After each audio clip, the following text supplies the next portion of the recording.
Hello everyone, this is Akal from Kia Capital, and today I want to look at gold and silver priced in US dollars.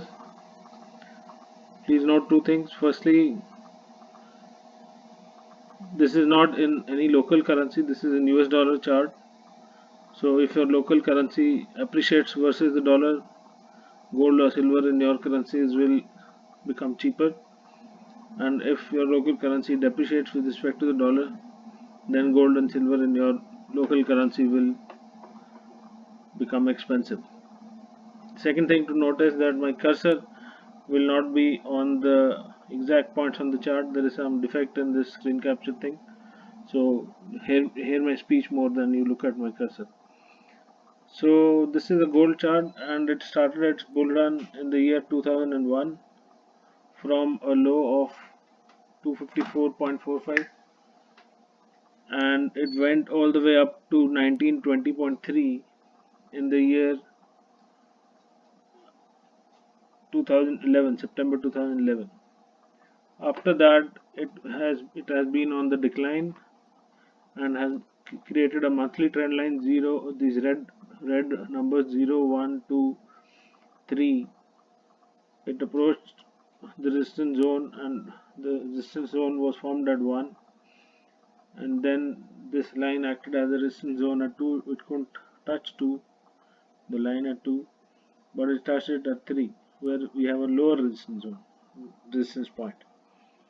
On the other hand, it is being supported by a trend line which is formed by these blue numbers, blue, 0 and 1, at the level of 1045.85. So after that, it again got supported at a higher point, point number 2, and now is touching the point number 3. So it doesn't look, it will become positive only if it goes above 1350. This is a closer view of the monthlies. If it goes above 1350, and right now the volatility in gold has decreased to a large extent, and I don't wish to take a side on which side it's going to go. I am more of a reactive player rather than I follow rather than I lead the market, that sort of thing. I I do I just try and get in when it gives a convincing signal. So for me, I would be wanting to go long if it goes above 1350 and the red averages turn up like they did somewhere here on this bull candle, small bull candle, and right now it's not doing this. And the larger threat is that it's going to turn downwards. That's what I feel it might do, because I was also looking at the silver chart, and both these generally move in concert. Silver is more weaker than gold is. So let's see a weekly chart of the gold before we move to silver. This is how the weekly chart looks ever since it's been declining from 2011. It's inside a channel, and the red channel, and this gray line here formed by the blue points 0, 1, 2 is the breakout zone for gold, above which it's going to become, it should be thought of if you want to go long in it. And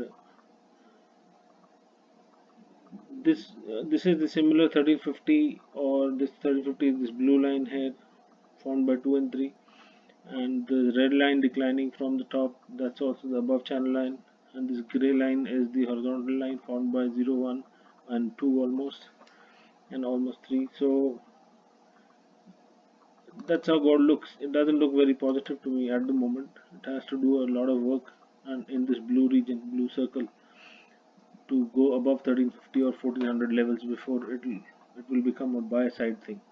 And at the moment, it is finding support on this golden or yellow line coming from this high, and it just it broke this line here, and all this time here at below this 2, it found resistance on this line and all these points.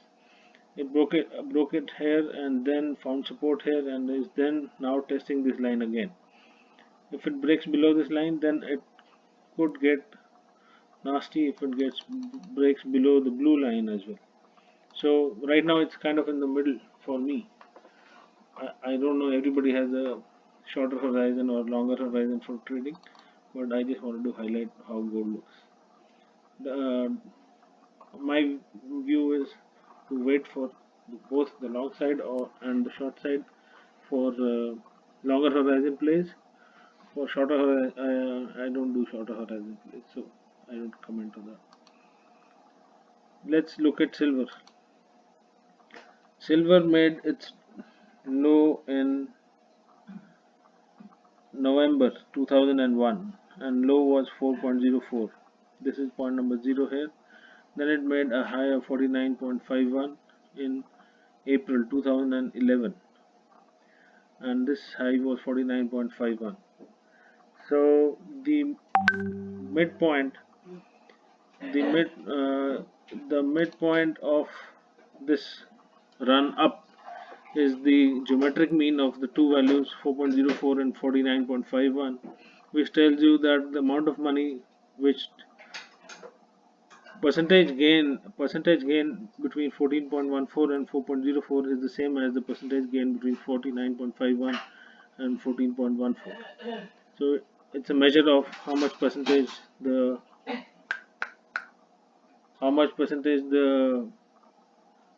instrument has gone up.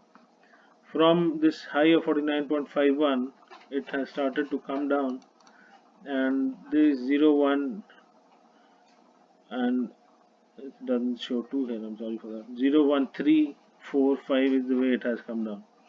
So 0.1 forms the resistance line. It broke up above this line here. 3 forms the bottom line, and it forms the support. It has formed a support line at exactly the 50% retracement level, log chart retracement level 14.14.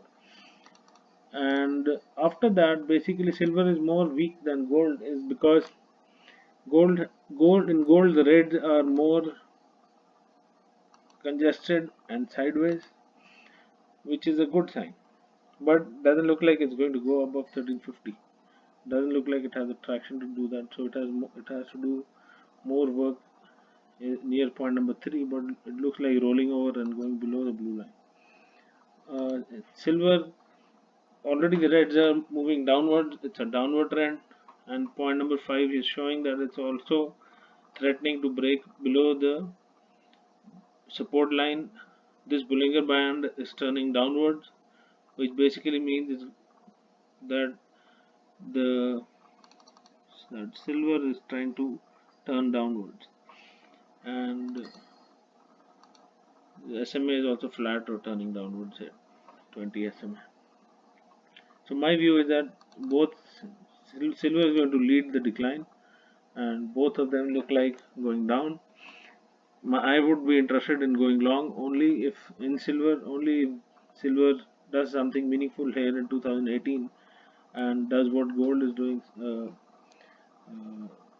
and in the sense of its red moving averages, that they become right like this and try to turn upside towards the upside, and silver goes above 18.34 or something. So unless that happens, silver looks like it's not going to go up. In the meantime, in the close by view on its weekly, this is how it looks like. It went up from a low of 13.6 at point 0 to a high of 21.11 in July 2016. After that, it fell to point number 1, went up to 2, then fell to point number 8, point number 2, went up to 3, and it's formed a descending triangle here. Usually these descending triangles break to the downside usually, and let's see, this has come after a huge run up 0.1, so it could break the above trend line also. So here also again I'm being more of a reactive player. I'd rather watch which side it breaks. Does it break the 1 2 3 red trend line, red support line, or does it break the 1 2 3 4 and the falling 200 week moving average and goes above it? So my plays will be both. So right now I'll just be waiting and watching. But the way monthly chart is geared, it looks like it wants to go down. So form your opinions, get more knowledge from somewhere else. I just wanted to show you and discuss these charts with you. Thanks a lot and hope this was of some value to you.